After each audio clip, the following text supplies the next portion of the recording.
நபிகள் நாயகம் ஸல்லல்லாஹு அலைஹி வஸல்லம் அவர்கள் இந்த ஷாமை சிலாகித்து சொன்னதெல்லாம் ஒரு பக்கம் வைப்போம். அதில் எக்கச்சக்கமான பரக்கத்துகளை நாங்கள் பார்த்து விட்டோம். அந்த மண்ணிலே ஒரு பிரச்சனை என்றால் ஒவ்வொரு மூமினுடைய கல்விலும் வேதனை உருவாக வேண்டும் என்ற சிந்தனையும் உங்களுக்கு மத்தியில் வைத்து விட்டேன். ரசூல் ஸல்லல்லாஹு அலைஹி வஸல்லம் அவர்கள் ஷாம் கிடைக்க முன்னாடி இந்த துஆவை செய்தார்களே, அல்லாஹ் மீது ஆணையாக ரசூலுல்லாஹ் மௌத்தாகி 4 வருடங்களுக்கு பிறகுதான் ஷாம் எங்கள் கையிலே கிடைக்கிறது. ரசூலுல்லாஹ் கேட்ட துஆ என்ன? அல்லாஹும்ம பாரிக் லனா ஃபீ ஷாமினா, யா அல்லாஹ் எங்களுடைய ஷாமுக்கு எங்களுக்கு பரக்கத்து செய்வாயாக என்று கேட்டார்கள். கேட்கிற நேரம் ஷாம் யாருடைய கையிலே? ரோமர்களுடைய கையிலே, கிறிஸ்தவர்களுடைய கையிலே.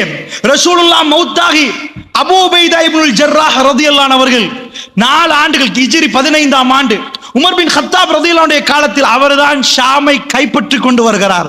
ரசூலுல்லாஹ் ஒரு நாள் சொன்னார்கள், அஹ்ஸாப் போர், அதாவது கந்தக் என்ற ஒரு யுத்தம் நடந்தது. இந்த யுத்தத்தை பொறுத்தளவில் எல்லாரும் பத்ர் தெரிஞ்சு வச்சிருப்பாங்க. பத்ருக்கு பிறகு உஹது யுத்தம் நடந்துச்சு. இதே மாதிரி அடுத்த யுத்தம் அஹ்ஸாப் யுத்தம், கந்தக் யுத்தம், அகல் யுத்தம். இந்த யுத்தத்தை மாதிரி இந்த உம்மத்திலே அதிபயங்கரமான யுத்தத்தை நீங்க பார்க்கவே இயலாது. இதுதான் ஃபைனல் வார் என்று சொல்ற மாதிரி யுத்தம். அவ்வளவு அற்புதம், அதிபயங்கரமான ஒரு யுத்தம். ஏனென்றா பத்ர்ல 300, அவங்க 1000. டிஃபரண்ட் எவ்வளவு? 700 பேர். இங்க 300, அவங்க 1000 ஆச்சா? 700 தான் டிஃபரண்ட். அந்த டிஃபரண்ட்ல அல்லாஹ் வெற்றியை கொடுத்துட்டானா? உஹது பிரச்சனை இல்லை. அஹ்ஸாப பொறுத்தளவுல எல்லோ இப்ப ரியாத்ன்றமே, அதுக்கு நஜித்னு சொல்லுவாங்க. அந்த டைம்ல இந்த பகுதி எல்லாம் காஃபிர், எல்லாரும் ஒன்று சேர்றாங்க. எதுக்கு தெரியுமா? மதீனாவை சுத்தி வளைச்சு அவ்வளவு பேரை கொண்டு போட்டுரும். இதான் ஃபைனல் டிசிஷன். வர்றார்கள் எல்லோரும் படையெடுத்துக் கொண்டு, கிட்டத்தட்ட 10,000 பேர். மதீனா பாப்புலேஷனை எல்லாத்தையும் சேர்த்தாலும் 3000 வராது.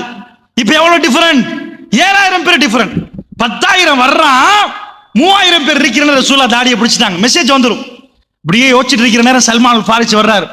யார சொல்லலாம், கவலைப்படாதீங்க, அல்லாஹ் இருக்கிறான். இங்க பாரசீகம் என்ன, ஒரு பெரிய சாம்ராஜ்யம். இன்றைக்கு அமெரிக்கா அதனுடைய டொனால்ட் ட்ரம்புடைய பதவியேற்ப உலகமே பேசுது என்றால், இதே மாதிரி பாரசீகம் என்பது இன்றைக்கு அமெரிக்கா மாதிரி. பாரசீக சாம்ராஜ்யம், எம்பையர் ஆஃப் பெர்ஷியா, பெர்ஷியாவுடைய சாம்ராஜ்யத்து பாரசீகத்திலிருந்து வந்தவர் அவரு சல்மான் அல் ஃபாரிசி. யார சொல்ல, எங்க ஊர்ல என்ன செய்வாங்க தெரியுமா? இந்த மாதிரி படையெடுத்து வந்தா குழி தோண்டிடுவோம். அப்ப வந்து எதிரி கீழே உளுந்துருவானா? குடியில உளுந்து தானே நம்மகிட்ட வரணும். உழுகிற நேரம் சரம் மாறியா பார்த்துக்கொள்வோம். செஞ்சிருவோமா? யார சொல்லலாம்? மதீனாவில் பட்டினி நிலவுறது. ரசூலுல்லாஹ் முடிவெடுக்கிறாங்க, சல்மான் அல் ஃபாரிசி சொன்னதை செய்வோம் என்றாங்க. எல்லோரும் குழியை தோண்டுங்கன்றாங்க. கிட்டத்தட்ட 1500 பேர் கிளம்புறார்கள். உள்ள அவ்வளவு ஆம்பளைகளும். சாப்பிடுறதுக்கு வழி இல்ல, வயிற்றுகள்ல கல்லு தொங்குது. மதீனாவுல இந்த பக்கம் பெரிய மலை தொடர், அங்கெல்லாம் குழி தோண்ட தேவையில்லை. இந்த பக்கம் மலை தொடர், அதுக்கு பிரச்சனை இல்லை. பின்னாடி பனு குறைலா யகூதிகள், அவங்கள கூட பேச்சுவார்த்தை நடத்தி, இங்கால விட்டுறாதப்பா, 3 ஏரியாவும் கவர் பண்ணியாச்சு. பெரிய ஒரு ஏரியா இருக்கு. இப்ப போனா உங்களுக்கு விளங்கும். இதை நெடுஞ்சாலையே பெருக்கும். இப்ப போனா தெரியாது. மதீனாவுடைய ஓபன் ஸ்பேஸ், இந்த ஸ்பேஸால எல்லாரும் வந்துடலாம். குழியை தோண்டுவோன்னு முடிவு செய்யறாங்க. முடிவு செஞ்சா பட்டினி நிலவுது. எல்லாரும் தோன்றாங்க. ஒரு ஆச்சரியம் நடக்குது. குழியை தோண்டிட்டு போற நேரம் ஒரு கல்லு குறுக்க வருகுது. உடைக்க பாக்குறாங்க, உடையுது இல்ல. அட்டிக்கிறாங்க, உடையுது இல்ல. மஷூரா கேட்கறாங்க. ரசூலுல்லாஹ் போய் மஷூரா கேட்போம். இந்த கல்லு நிக்குது, எல்லாத்தையும் தோண்டிட்டு போறோம், கான் மாதிரி தோன்றாங்க, இது மட்டும் நடுவுல நிக்குதேப்பா, என்னன்னு கேட்டுருவோம். மஷூரா கேட்கிற நேரம் ரசூல் ஸல்லல்லாஹு அலைஹி வஸல்லம் வர்றாங்க. வந்து குழியை தோண்டுவதற்கு அந்த குழியை கல்லு குறுக்க நிக்கிற கல்லை உடைக்க வந்தா, அல்லாஹ்வுடைய தூதர் எப்படி உடைச்சாங்க தெரியுமா? பார்த்துட்டாங்க. உடையுது இல்லையா, அல்லாஹ் அறிவிச்சு கொடுத்திருப்பான் போல. எடுத்து கையில பிஸ்மில்லான்றாங்க.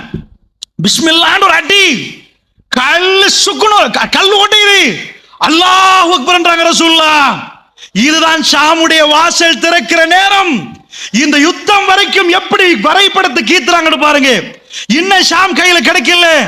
ஒரு அடி அடிச்சு உடனே சொல்ல, அல்லாஹ் அக்பர், அல்லாஹ் அக்பர், அல்லாஹ் பெரியவன். வயிற்றுல கல்லு தொங்குது, மக்கள் பட்டியலில் நிற்கிறாங்க. ரசூலுல்லாஹ் என்ன பண்றாங்கண்டா, மக்களை பார்த்து என்ன சொன்னார்கள் தெரியுமா? அல்லாஹ் ரப்புல் ஆலமீன் ஷாமுடைய செந்நிறை கோட்டைகளை எனக்கு காட்டுகிறான். அல்லாஹ் ஷாமை என் கையில் தருகிறான், என்னுடைய உம்மத்தின் கையில் கொடுக்கிறான் என்றார்கள் ரசூல் ஸல்லல்லாஹு அலைஹி வஸல்லம்.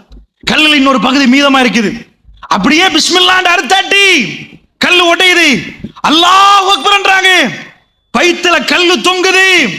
10,000 பேர் வெளியே நிக்கிறான். 3,000 பேரை காலி பண்ணிடுவான். இது கங்கால மதீனாவுல வாழலாமா வாழ முடியாதா என்ற கேள்வி இருக்கிற நேரம் பெருமானார் என்ன பேசுறாங்க தெரியுமா? கல்லு உடையுது. யாராலும் உடைக்க முடியாத கல்லு. ரசூல் ஸல்லல்லாஹு அலைஹி வஸல்லம் சொன்னாங்க. என்ன சொன்னார்கள் தெரியுமா? பாரசீக கோட்டை, வெள்ளை மாளிகை, பைத்துல் அபியல், பாரசீக மன்னனுடைய வெள்ளை மாளிகை, ஒயிட் பேலஸ், அதை அல்லாஹ் ரப்புல் ஆலமீன் எனக்கு காட்டுகிறான். அவருடைய கருவூலங்களை என்னுடைய உம்மத்துக்கு கொடுக்கிறான் என்றார்கள் ரசூல் ஸல்லல்லாஹு அலைஹி வஸல்லம். இன்னொரு பகுதி மிஞ்சிருக்குது. பிஸ்மில்லாஹ்னு ஓங்கி ஒரு அடி அடித்தார்கள். கல்லு சுக்குநூறாகி விட்டது. அல்லாஹ் அக்பர் என்றார்கள். ரசூல் ஸல்லல்லாஹு அலைஹி வஸல்லம் சொன்னார்கள், யமனுக்குரிய நுழைவாயலை வல்லாஹி அல்லாஹ் எனக்கு காண்பிக்கிறான், அதையும் என் உம்மத்து கையில கொடுத்துட்டான். சுப்ஹானல்லாஹ். இது எப்படிப்பட்ட நிலைமைன்னு சொன்னாதான் உங்களுக்கு புரியும். ஏனண்டா இப்ப எங்களை சுத்தி வளைச்சு ரவுண்ட் அப் பண்ணிட்டாங்கன்னு வைங்க. இந்த டைம்ல போய் பாரசீகத்தை பிடிச்சா எப்படி இருக்கும்? ஒரு எம்பையர, ஒரு சாம்ராஜ்யம் கையில வருமா? அட உள்ள மதீனாவே பாதுகாக்கிறதுக்கு எல்லாம் இருக்கிறோம். நாம கொஞ்சம் பேர் இருந்துட்டு அவ்வளவு பேர் எப்படி பிடிக்கணும்னு யோசிக்க மாட்டாங்களா? இறை தூதரா இருந்தா மட்டும்தான் இதை பேசலாம், இல்லன்னா பேச இயலாது. யாரு கையில இருக்குது? ஒரு சின்ன ஆள் கையில இருக்குது. சக்கரவர்த்தி கையில இருக்குது. சாம்ராஜ்யத்தின் பெரும் தலைவர், அவங்க கையில இருந்து சாம்ராஜ்யமே வந்துருமா? அதுக்கு மேல இல்லையா? பாரசீக சாம்ராஜ்யம் உடைஞ்சு போயிருமா? எத்தனை நாடுகள்! சுப்ஹானல்லாஹ். கொஞ்ச நெஞ்ச நாடா? பாரசீகம் என்பது இத்தாலியை தலைநகரமாக கொண்ட, ஈராக்கு, ஈரான், பாரசீகம் என்றா ஈரான தலைநகரமாக கொண்ட பெரிய நிலப்பரப்பு. ஷாமண்டா இது ரோமபுரி என்ன இத்தாலிய தலைநகரமாக கொண்ட பெரிய நிலப்பரப்பு. இதெல்லாம் நம்ம கையில வந்துரும்ன்றாங்க ரசூலுல்லாஹ். சுப்ஹானல்லாஹ். எப்படி நேரம் என்று சொன்னா உங்களுக்கு வழங்கும் கையில வர்றதுக்கு. அல்லாஹ்வுடைய நல்லடியார்களே, கடைசி மூமெண்ட் சொல்லி காட்டுறேன் கேளுங்க. அஹ்ஸாப் போர் மாதிரி சஹாபாக்கள் வந்து அவ்வளவு நொந்து போன ஒரு யுத்தம் இல்லை. இரவாகிறது, போருக்கு வந்து விட்டார்கள். மதீனாவுல கொஸ்டின் மார்க் நிலவுது. 10,000 பேர் குளிக்கு அங்கால நிக்கிறான். 3,000 பேர் இங்க இருக்கிறாங்க. குடும்பம் சகிதம் வந்து பாஞ்சா முடிஞ்சு போச்சு கதை. பத்ர் மாதிரியே 10 மடங்கு என்லார்ஜ் பண்ணி பாருங்க. 300, 3,000, 1000, 10,000 மாறி இருக்குது. ரசூலுல்லாஹ் எழும்புறாங்க. சுப்ஹானல்லாஹ். ஆச்சரியமான ஒரு வரலாறு சஹீஹ் முஸ்லிம்ல வருகிறது. எந்த அளவுக்கு கண்ட அல்லாஹ் ரப்புல் ஆலமீன் எப்படி விரட்டான் பாருங்க. நீங்க சூரா அஹ்ஸாபை பிரட்டி பார்த்து உங்களுக்கு விளங்கும். பெருமானார் எழும்பி கேட்கிறாங்க, மக்களே என்ன அறிவிச்சாங்க தெரியுமா? அடுத்த பக்கம் குழியை தாண்டி அடுத்த பக்கமா நிக்கிறாங்க படை தலைவர் அபூ சுஃபியான். அங்க போய் அவங்க என்ன மஷூரா பண்றாங்கன்னு யாராவது என்கிட்ட கேட்டு சொல்லுவீர்களா? என்ன பரிசு தெரியுமா அவர்களுக்கு? சாதாரண பரிசு அறிவிக்கல. என்னோடு சுவர்க்கத்தில் இப்படி இருக்கலாம், நானும் அவரு சுவர்க்கத்தில் அப்படி நிற்போம். ஒன்றே ஒன்று, இந்த குழியை தாண்டி போய் அதுக்கு அங்கால இருக்கிறார்களே அவங்க என்ன மஷூரா பண்றாங்கன்னு கேட்டு சொல்லிருங்க அப்படின்றாங்க. அல்லாஹ்வுக்கு வகை அறிவிச்சிடலாம். ஆனா அல்லாஹ் ஒரு பரிசு கொடுக்க போறான். புரிஞ்சு கொள்ளுங்கள் எப்படி ஷாம் கையில வருகுதுன்னு. அல்லாஹ் ரப்புல் ஆலமீன் ஒரு பரிசு கொடுக்க போறான் அஹ்ஸாப் யுத்தத்துல. ரசூலுல்லாஹ் சொல்லிட்டாங்களா? ஒரு ஆள். சுப்ஹானல்லாஹ். சஹாபாக்கள் கேட்பாங்க, யா ரசூலல்லாஹ் சொர்க்கத்துல எனக்கு இடம் இருக்குதா? அப்படி பண்ணட்டுமா இப்படி பண்ணட்டுமா? சுப்ஹானல்லாஹ். நினைச்சு பாருங்க. ஒரு ஆள், சஹீஹ் முஸ்லிம்ல உள்ள ஹதீஸ், ஒரு ஆள் எலும்பல்ல. அவ்வளவு மௌனம். ஏன் தெரியுமா? அப்படிப்பட்ட கூதல். அந்த கூதலை வர்ணிக்க இயலாது. அல்லாஹ் குர்ஆன்ல சொல்றான். நாங்க எதுக்கு அந்த கூதல் அனுப்பினோம்ன்றான். மைனஸ் ஆயிருக்குன்னு நினைக்கிறேன். எலும்பேல நட்டுங்க அப்படி நிக்கிறார்கள். எல்லாம் போத்திட்டு சுப்ஹானல்லாஹ். இறை தூதர் மட்டும் ஆச்சரியமே எழும்பி பேசுறார். அல்லாஹ் அவருக்கு கொடுத்த அருள். நட்டுங்க நிக்கிற நேரம் இரண்டாவது தடவை ரசூலுல்லாஹ் கேட்கிறாங்க, மக்களே அங்க போய் நாளைக்கு யுத்தம் ஆரம்பிக்க போகுது, அங்க போய் அவங்க என்ன பேசுறாங்கன்னு எனக்கு கேட்டு சொல்லி தருவதற்கு யாராவது உண்டா? அல்லாஹ் அறிவிக்கிறான், சுவர்க்கத்துல நானும் அவர் இப்படி நிற்போம், என்னோட சுவர்க்கத்துல இருக்கலாம் என்றாங்க. யாருமே இல்லை. சப்பன் அமைதியா நிக்குது. கடுமையான இருட்டு, கட்டும் காத்து வீசுகிறது. கூதல் தாங்க முடியல. மூணாவது வாட்டி சொல்லிட்டாங்களா, இஸ்லாமிய வரலாறுலயே இது பார்க்க இயலாது. இஸ்லாமிய வரலாறுல பத்ர் யுத்தத்தில் எழும்பி யார சொல்லலாம், என்ன சொன்னார்கள், நீங்க பாய சொன்னா நாங்க பாய்வோம் யார சொல்லலாம், அப்படி பேசினவர் எல்லாம் இருக்கிறார்கள். ஏன் பேச்சு வருவதில்லை தெரியுமா, ஏலா அந்த கூதல் நடக்க விடுவதில்லை. அங்கிருந்து எப்படி போறது, அப்படி கூதல். சுபஹானல்லாஹ். ரசூலுல்லாஹ் மூணாவது தடவை சொல்லிட்டு முகம் மலர்ந்து ரசூலுல்லாஹ் என்ன சொன்னார்கள் தெரியுமா, கும்யா உதைஃபா, உதைஃபா எலும்புங்கள் என்றார்கள் ரசூலுல்லாஹ். கும்யா உதைஃபா, உதைஃபா எலும்புங்க. அவர் சொன்னார், வல்லதி நஃப்ஸி பியதி, எவன் கரத்தில் என்னுடைய ஆன்மா இருக்கிறது அவன் மீது ஆணையாக, ரசூலுல்லாஹ் மட்டும் எனக்கு எலும்புங்கள் என்று சொல்லாவிட்டால் நான் எழும்பியே இருக்க மாட்டேன். எனக்கு எலும்புங்கள் என்று ரசூலுல்லாஹ் சொன்னார்கள், நான் எழும்பி நின்றேன். உதைஃபா நீங்கள் போய் எனக்கு சொல்லுங்கள். சுபஹானல்லாஹ். எப்படி சொல்லுவது, அந்த கூதலை எப்படி சொல்றது? அவர் சொன்னார், வல்லாஹி நான் அப்படியே ரசூலுல்லாஹ் சொன்னதுக்காக வேண்டி போனேன். போகிற நேரம் ரசூலுல்லாஹ் நிப்பாட்டினார்கள், உதைஃபா நீங்கள் போய் அவர்களை என் பக்கம் திசை திருப்பி விடாதீங்க, போய் ஏதாவது உண்டாக்கி அவ்வளவு பேரை எங்கள் பக்கம் அனுப்பி விடாதீங்க உதைஃபா, போங்கன்றாங்க ரசூலுல்லாஹ். அவர் போய் சுபஹானல்லாஹ் எங்க போறார், அப்படியே போய் ஒரு நெருப்பு பத்த வைக்கப்பட்ட இடத்துல உட்கார்றார். உட்கார்ந்தா முதுகு தெரியுது. யாருடைய முதுகு, அந்த படையின் தளபதி அபூ சுஃபியானுடைய முதுகு. எடுக்கிறார், கையில அம்பை எடுத்து குத்தி சாடிப்போம் என்று அனுப்புவோம் என்று நினைக்கிறார். உடனே ரசூலுல்லாஹ் சொன்ன செய்தி ஞாபகம் வருகிறது, உதைஃபா அவர்களை குழப்பி விடாத உதைஃபா என்றார்கள் ரசூலுல்லாஹ். உடனே என்ன பண்ணிட்டார், அப்படியே போட்டு விட்டார். வேண்டாம், பேசுவதை எல்லாம் கேட்டுவிட்டு திரும்பி வந்தார்கள். எல்லா சஹாபாக்களும் அமர்ந்திருக்கிறார்கள். அப்படிப்பட்ட ஃபைனல் வார், அதிபயங்கரமான ஒரு நேரம். ஹுதைஃபத்துல் யமான் ரலியல்லாஹு அன்ஹு அவர்கள் வருகிற நேரம்.